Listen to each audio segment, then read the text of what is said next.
In addition to the video that I just made, I wanted to give some concrete examples of when I've been unmotivated at work and what I've done to resolve that. Something I've learned about myself throughout the years is I get very unmotivated if I simply just don't like the work that I'm doing. If I'm not interested in the work, I just become like completely withdrawn. For example, I've noticed whenever I have a job that is in biotech or biopharma that is unrelated to diseases that disproportionately affect people of color, I'm just not interested. Or if the organization is not focused on diversifying their studies, it's like a light switch. I just become completely unmotivated to do any and all work. And how I resolve that is I leave the company, of course, and I find a company that actually is working towards the things that I'm interested in. That is exactly why I chose to work in sickle cell for so many years, because I got cut off, but it's because it's directly related to my lived experience.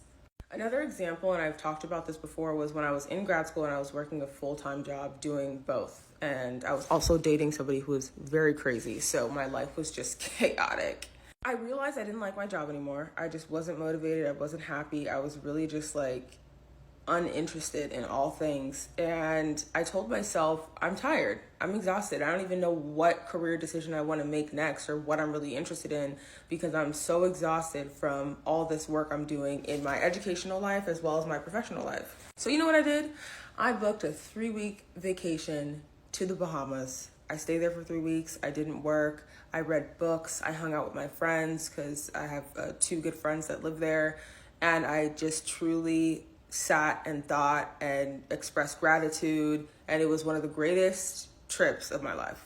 I understand not everybody can do that because I did stay with friends. But I think going somewhere to visit friends and family where you don't have to spend too much money is good. And it also just gives you time to be with yourself and have sense of clarity. That's also why I take solo trips all the time. But if you're burnt out, rest. The last example is actually when my sister passed away 2 years ago. I just lost motivation for all things. I lost motivation for life. And I really had to find a way to express myself emotionally in order to be remotivated by my career, to be remotivated to just do anything. If you ever buy my book, I hope you guys do, in here you'll see that it says dedicated to my younger sister. I finished this book literally amidst the worst parts of my grief. Doing something in honor of her life honestly gave me the motivation to keep doing what I'm doing. That's partially why I am so adamant about sharing TikTok information on career advancement, motivating others so I stay motivated.